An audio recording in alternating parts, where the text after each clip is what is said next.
Quiero iniciar con una fotografía que fue tomada en 1942 y se vendió en formato mural grande en una subasta en el año 2020 por $988,000. Imagínense, una foto. No estamos hablando de una pintura, estamos hablando de una foto. Esta es una foto de una sección de las montañas rocosas en Wyoming. La pregunta es, ¿qué tiene tan especial una foto como para que valga casi $1 millón? Resulta que la foto fue tomada por un fotógrafo llamado Ansel Adams, uno de los fotógrafos paisajistas más reconocidos e influyentes en los Estados Unidos. Este hombre desarrolló una técnica muy especial en el cuarto oscuro. Y esa técnica se le denominó el sistema de zonas, donde él controlaba la exposición y revelado allí en la oscuridad.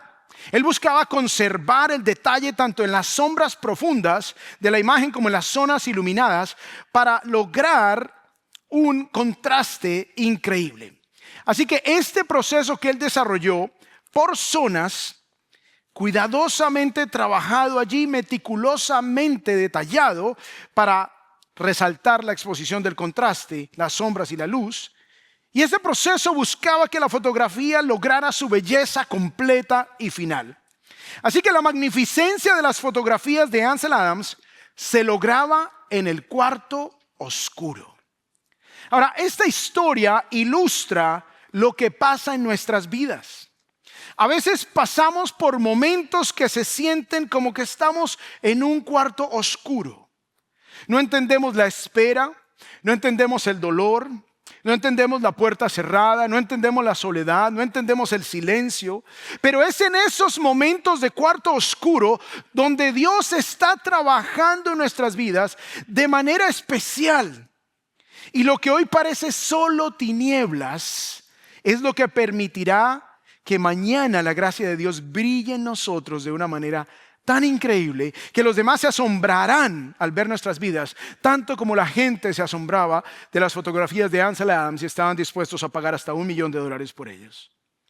La oscuridad no significa que Dios dejó de trabajar en nuestras vidas o que Él nos haya abandonado. A veces significa que Él está revelando en nosotros, como se hace con las fotografías en el cuarto oscuro, lo que todavía no podemos ver. Hoy continuamos con nuestra serie de mensajes acerca de la vida de José, la cual hemos titulado Providencia, más allá de las pruebas. Y lo que los 3 primeros mensajes nos han permitido ver es cómo Dios obra aún en medio de las pruebas. Cómo Dios va hilando su historia, cómo Él va construyendo su plan soberano aún en medio de las dificultades. Si no han visto los primeros 3 mensajes o alguno de ellos, los invitamos a que entren en nuestra página web miiglesia.es. Así que los animamos a que vean los otros mensajes. Y el mensaje de hoy lo he titulado La providencia de Dios en medio de la oscuridad. Providencia de Dios en medio de la oscuridad. En el capítulo anterior vimos que José resultó en la cárcel injustamente por la acusación de la esposa de su jefe de intento de violación. Fue algo injusto. Pero la triste realidad de José es que ahora en el capítulo 40 se encuentra en la cárcel sin esperanza. Lo más difícil para José es que no hay evidencia que demuestre que en Egipto habían penas carcelarias o sentencias con tiempos definidos, como lo vemos hoy. Una persona se le acusa y le dicen 2 años de cárcel, 3 años de cárcel, 5 años de cárcel. En ese tiempo simplemente la persona estaba en la cárcel de manera indefinida, hasta que de repente se investigara más el caso, se determinara otro castigo o se hiciera de alguna manera un perdón y se sacara a la persona de la cárcel. Así que José está literalmente en un momento oscuro de su vida, está allí en prisión sin saber si algún día saldría. La idea principal que deseo que recuerden ustedes hoy es Dios en su providencia. Recordemos que providencia es como Dios usa las circunstancias cotidianas para cumplir su propósito. Dios usa su providencia, su cuidado, en la oscuridad, usando la oscuridad de mi vida para cumplir su plan. Aún la oscuridad es un instrumento de Dios para cumplir su plan en mi vida. La pregunta es, ¿qué debemos hacer en los momentos de oscuridad de nuestra vida cuando todo parece estar en tinieblas? ¿Qué debiéramos hacer? Vamos a ver 5 cosas hoy que nos muestra el texto, aquí en el capítulo 40 y parte del 39, de qué debemos hacer en medio de la oscuridad de la vida. Vamos con el primer punto y les hemos repartido los boletines. Si necesitan uno para que completen allí, levanten su mano y la mantienen levantada. Exacto, aquí adelante, por favor, allí atrás, aquí adelante. Mantengan su mano levantada y van a repartirle para que tome sus notas. Y el primer punto es que debo ejercitar mis dones en la oscuridad. Debo ejercitar mis dones en la oscuridad. Pensemos por un momento cuando se va la luz y ya es de noche. Queda todo absolutamente a oscuras. Lo primero que hacemos cuando estamos en esa circunstancia, quizás vamos hacia la cocina, hacia la sala, en ese momento nos detenemos porque no queremos golpearnos, no queremos tropezarnos con nada. Y la oscuridad nos paraliza. La oscuridad nos detiene. Y lo mismo nos pasa en nuestra vida. A veces cuando vienen momentos de oscuridad, momentos de dificultad, momentos de lucha, lo primero que hacemos es paralizarnos y como que no sabemos para dónde coger, no sabemos qué decisión tomar, no sabemos qué paso dar. Sin embargo, Dios nos ha dado capacidades, nos ha dado dones, nos ha dado talentos y quizás José está allí en el peor momento de su vida. Él pasó de ser el hijo preferido de Jacob. Él pasó a tener la túnica hermosa que su padre le hizo, tener autoridad, tener un lugar especial en su familia y pasó de esa posición privilegiada a la cárcel de manera indefinida en una tierra extraña, con un idioma y con costumbres extrañas. Pero miren, a pesar de que José estaba en esa circunstancia, miren lo que dice el versículo 39, al final del capítulo 39, versículo 22 y 23, dice: el jefe de la cárcel confió en mano de José a todos los presos que estaban en la cárcel. Y de todo lo que allí se hacía, él era responsable. El jefe de la cárcel no supervisaba nada que estuviera bajo la responsabilidad de José, porque el Señor estaba con él. Y todo lo que emprendía el Señor lo hacía prosperar. José siguió ejercitando sus dones de buen liderazgo, buena administración, y aún en medio de un momento difícil en su vida, él no permitió que su ética laboral ejemplar, que su excelencia dejara de brillar. No permitió que ese momento oscuro en su vida lo privara de lo que debía hacer. Así que lo mismo debemos hacer nosotros. Si te encuentras en un momento oscuro de tu vida, si las finanzas no van bien, si las relaciones no van bien, si la situación migratoria no va bien, si las cosas se han puesto difíciles, es en ese momento en donde debes decir: no voy a permitir que esto me paralice, y esos dones que Dios me ha dado los voy a seguir ejercitando. Punto número 2, debo servir a otros en la oscuridad. En medio de la oscuridad de la situación de José, él ejercitó sus dones, pero no se limitó a hacer simplemente lo que se le mandaba, sino que fue más allá y sirvió a otros. Veamos el versículo 1 en adelante del capítulo 40. Dice: después de estas cosas, sucedió que el copero y el panadero del rey de Egipto ofendieron a su señor, el rey de Egipto. Entonces el panadero y el copero ofendieron a Faraón. Versículo 3, y los puso bajo custodia en la casa del capitán de la guardia, en la cárcel, en el mismo lugar donde estaba José preso. El capitán de la guardia se los asignó a José, y mira lo que dice acá: y él que les servía. Allí estuvieron bajo custodia por algún tiempo. Versículo 6, cuando José vino a ellos por la mañana y los observó, vio que estaban decaídos. Miren qué lindos verbos: sirvió, vio. Notó que estaban decaídos, los observa, los ve. No solamente se da cuenta que están allí, sino que nota que hay una afectación emocional en la vida de estos dos hombres. José no se limitó a cumplir con su papel. Bueno, yo soy el que mando aquí, yo soy el que dirige a toda esta gente, pero simplemente voy a mandarlos y nada más. No, él se preocupó, él vio su semblante, él vio su afectación, él vio su situación y se preocupó por ellos, los observó, los vio, fue un paso más allá y les sirvió. En medio de la oscuridad es importante que sirvamos a otros. Y el servir a otros nos ayuda a tener una mejor perspectiva de lo que está pasando en nuestra vida. Porque cuando nos pasan cosas malas, como que nos aislamos, pensamos que lo que nos está pasando es lo peor, que a nadie le ha pasado nada igual y que nosotros estamos sufriendo lo que absolutamente nadie más puede reconocer o entender. Pero cuando yo empiezo a hablar con otras personas, a mirar de qué manera les puedo servir, me doy cuenta que mi caso no es el único, me doy cuenta que mi caso no es tan grave.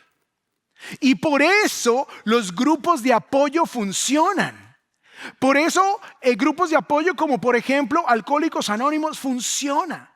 Porque se encuentra ese apoyo, se encuentra que podemos apoyarnos mutuamente, se encuentra la realidad de que no soy el único, que no me está pasando lo peor. Y ese paso de decidir servir a los demás nos va a ayudar a entender que no estamos tan mal como pensábamos y que aún en medio de nuestra oscuridad podemos ser útiles en las vidas de otros. Versículo 7. Y preguntó a los oficiales de Faraón que estaban con él bajo custodia en casa de su señor, ¿por qué están sus rostros tan tristes hoy? Esta es una pregunta interesante, porque estamos hablando de un hombre. Los hombres no preguntamos eso. Generalmente, ¿cierto? Uno es, ¿todo bien? ¿Ya? ¿Qué más? ¿Cómo le va? ¿Bien? ¿Qué tal el partido de anoche? Pero José preguntó, ¿por qué están sus rostros tan tristes hoy? Había un interés genuino en la condición emocional y personal de estas personas. Ahora, yo me imagino que la mayoría de los que están en la cárcel están tristes. Pero había algo en ellos que José notó porque quería servir a los demás. José se preocupó por ellos. Y la pregunta es, ¿qué podemos hacer nosotros en medio de la oscuridad? Y quizás podemos salir hoy de acá y llamar a esa persona que sospechamos que está en dificultad. De repente golpear la puerta del vecino que notamos que quizás está pasando por un momento difícil. Y ver cómo podemos ayudar. Una simple llamada, ¿puedo orar por ti? ¿De qué manera te puedo servir? ¿Cómo te puedo ayudar? Dice el versículo 8, y ellos le respondieron, hemos tenido un sueño y no hay quien lo interprete. Estaban acongojados porque habían tenido cada uno un sueño. Y el versículo 9 dice, contó pues el jefe de los coperos su sueño a José. Entonces el copero, que era el jefe de los coperos, era el que se encargaba de que no envenenaran al rey. Era el que se encargaba de que el vino que se le servía al faraón estaba apto para el consumo y no iba a ser envenenado. Era un trabajo difícil, era un trabajo de mucha confianza y por algún motivo Faraón se enojó con él y lo metió en la cárcel. Entonces él tiene un sueño. Dice, en mi sueño vi que había una vid delante de mí. Entonces había una planta de uvas. En el versículo 10, y en la vid había 3 ramas y al echar brotes aparecieron las flores y sus racimos produjeron uvas maduras. Entonces de esas 3 ramas salen uvas. Dice el versículo 11, la copa de Faraón estaba en mi mano, así que tomé las uvas ahí en el sueño y las exprimí en la copa de Faraón y puse la copa en mano de Faraón. Tiene un sueño, está acongojado, no sabe qué es eso. Entonces José le dijo, esta es su interpretación. Los 3 sarmientos son 3 días. Dentro de 3 días Faraón levantará su cabeza, le restaurará a su puesto y usted pondrá la copa de Faraón en su mano como acostumbraba antes cuando era su copero. O sea, el sueño lo que significaba era que el copero sería restaurado a su trabajo en 3 días. Buenísimo, buenísimas noticias. El hombre estaba preso y en 3 días va a ser restaurado. Luego dice el versículo 16, cuando el jefe de los panaderos, entonces el otro, el panadero, vio que había interpretado favorablemente, yo creo que se animó. Digo, wow, lo que me toca a mí va a ser bueno. Dijo José, yo también vi un sueño y en mi caso habían 3 cestas de pan blanco sobre mi cabeza. Esto tiene que ser mejor, porque si las uvas estaban ahí en la rama y estas cestas están sobre mi cabeza, va a ser más importante yo. De pronto me van a ascender un puesto mejor. Sobre la cesta de encima había toda clase de manjares hechos por un panadero para Faraón. Y las aves los comían de la cesta sobre mi cabeza. Entonces, versículos 18 y 19, José respondió, esta es su interpretación. Las 3 cestas son 3 días. Y él dijo, uy, también, listos. Voy llamando a la familia para que hagan una fiesta.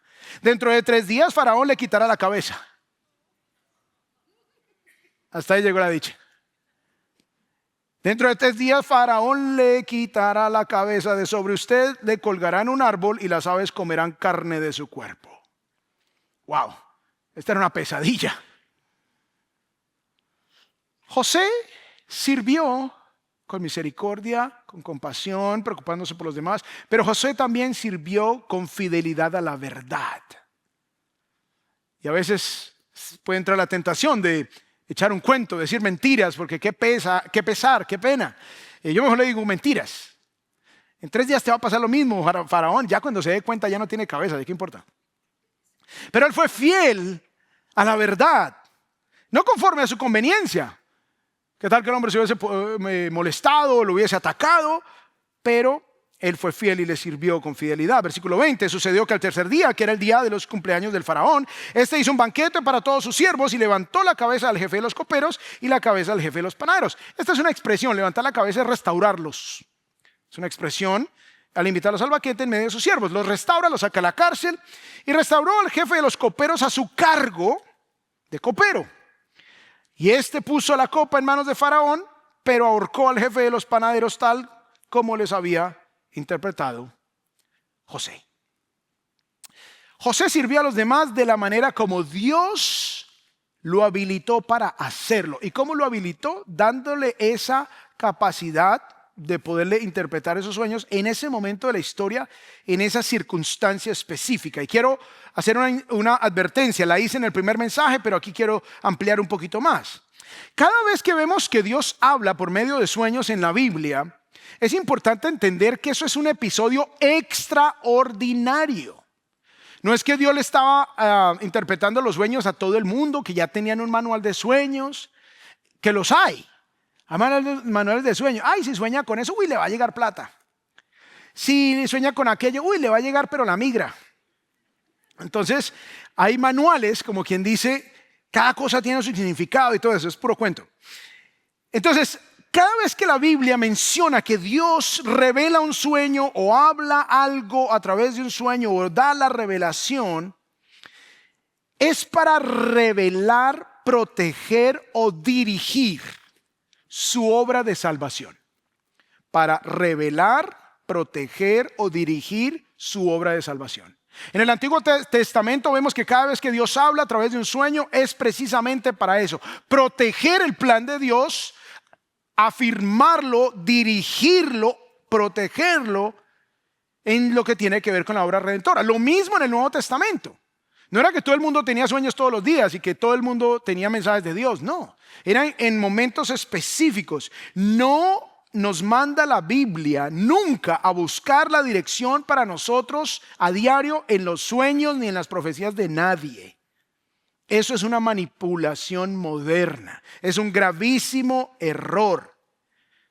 Dios dio sueños específicos para dirigir su plan redentor, estaba ligado a la salvación, no era simplemente por cualquier cosa, no era para satisfacer la curiosidad humana, no era para crear un método ordinario de orientación espiritual, sino que los sueños revelatorios en la Biblia son, número 1, escasos, número 2, extraordinarios y número 3, también estaban subordinados, sujetos, sometidos a la palabra previamente revelada.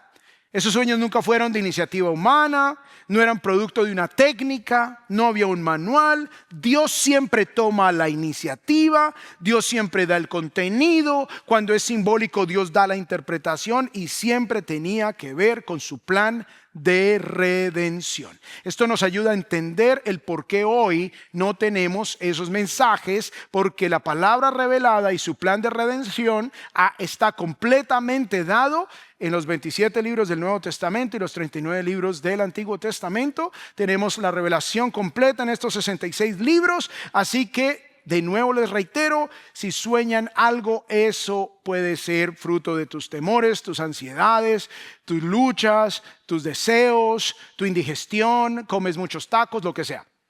Pero no es porque Dios te está mandando un mensaje especial ni nada de esa cosa.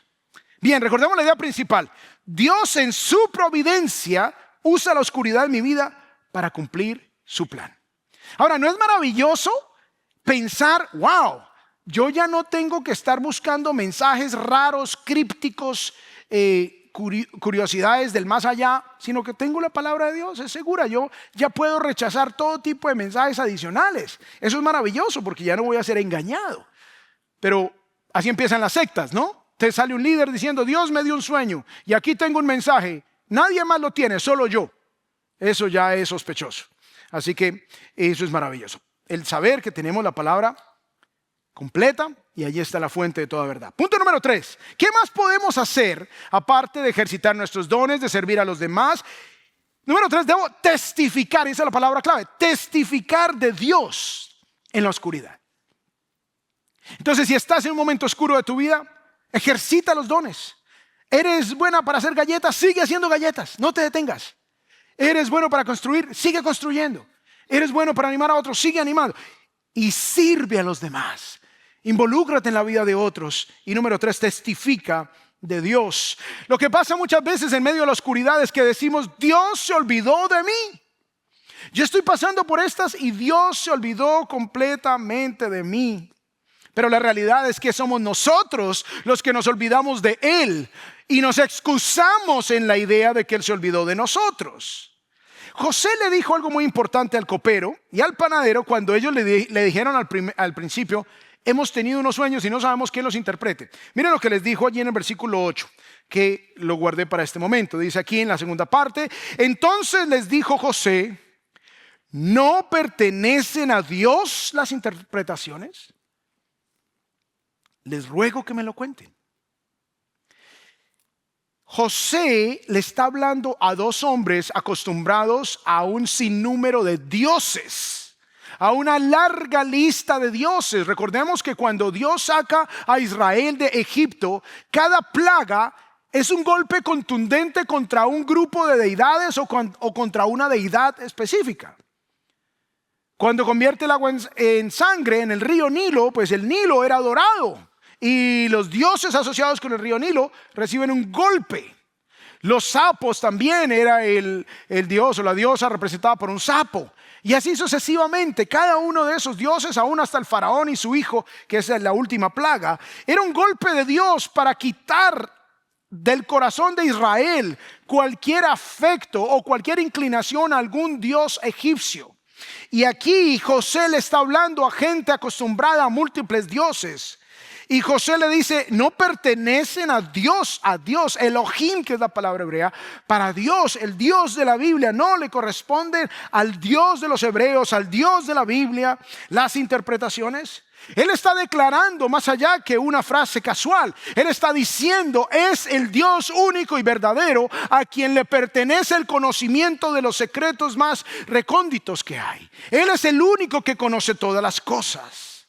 Y Él le testifica a ellos de que es ese Dios soberano, poderoso, omnisciente, el que le va a dar a ellos la interpretación. No era José. José testifica de la obra de Dios aún en medio de la oscuridad. Alguien podría decir, pero ¿de qué estás hablando, hombre? Estás metido en la cárcel. ¿De qué hablas? Pero él siguió testificando de la gracia de Dios aún en medio de la cárcel. Y en medio de tu dificultad, en medio de tu oscuridad, tú también puedes ver la gracia de Dios y hablarle a otros de el Señor. Punto número 4. ¿Qué más puedo hacer? Debo ejercitar mis dones, servir a otros, debo testificar de Dios y debo también procesar mi dolor en la oscuridad.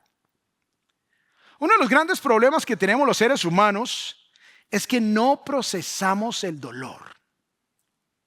Nos enseñan muchas veces a tragar entero. Y a veces con una buena intención.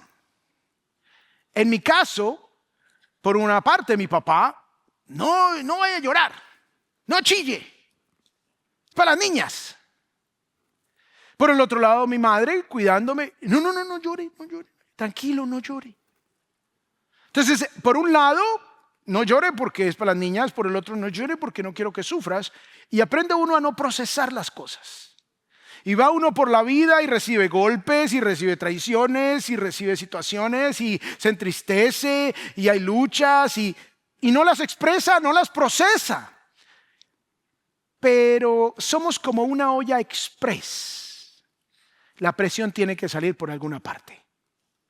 Y yo no sé si ustedes recuerdan, las ollas express de hoy son más seguras.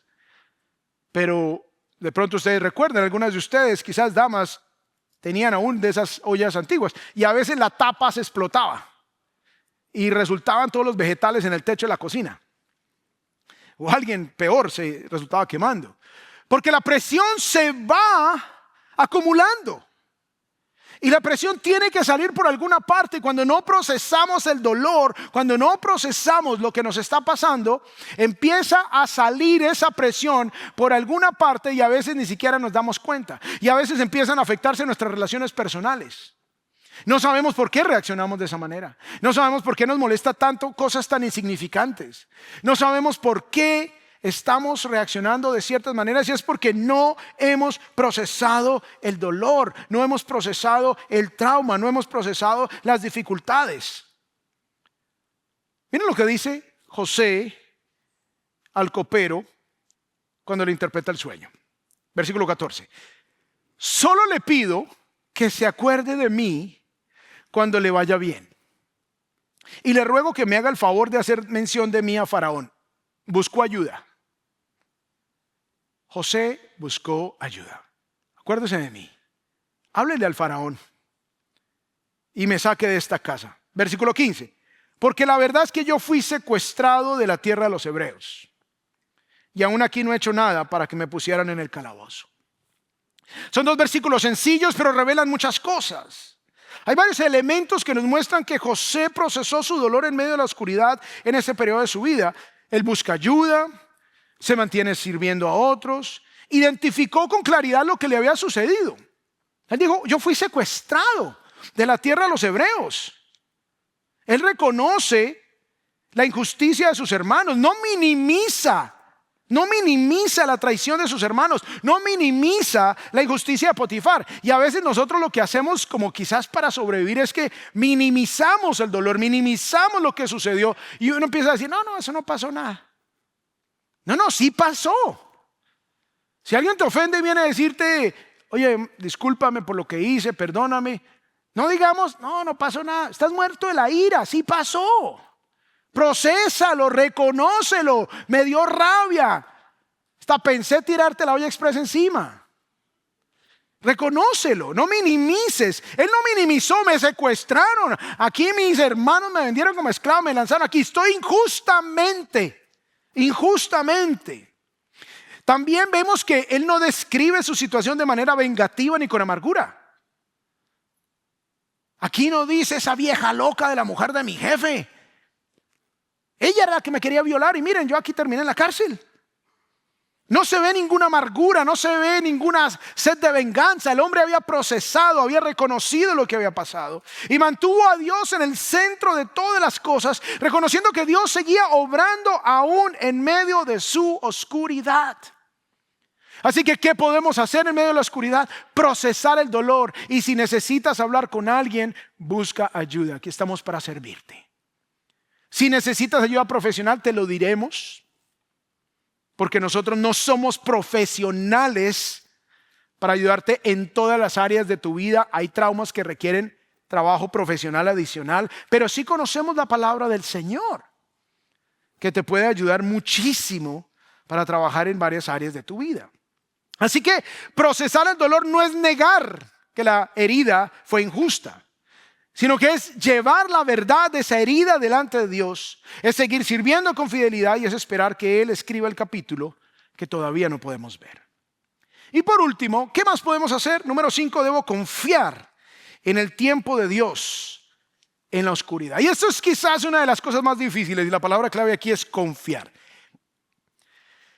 Una de las cosas más difíciles es esperar. Esperar en medio de la oscuridad. ¿Hasta cuándo, Señor? ¿Hasta cuándo voy a estar en esta situación? ¿Hasta cuándo, Señor? Dice el versículo 23. Recuerden, José le dice: acuérdate de mí, háblale al faraón que me saquen de aquí, esto es injusto, estoy secuestrado, más encima estoy encarcelado, yo no hice nada malo, esto está mal.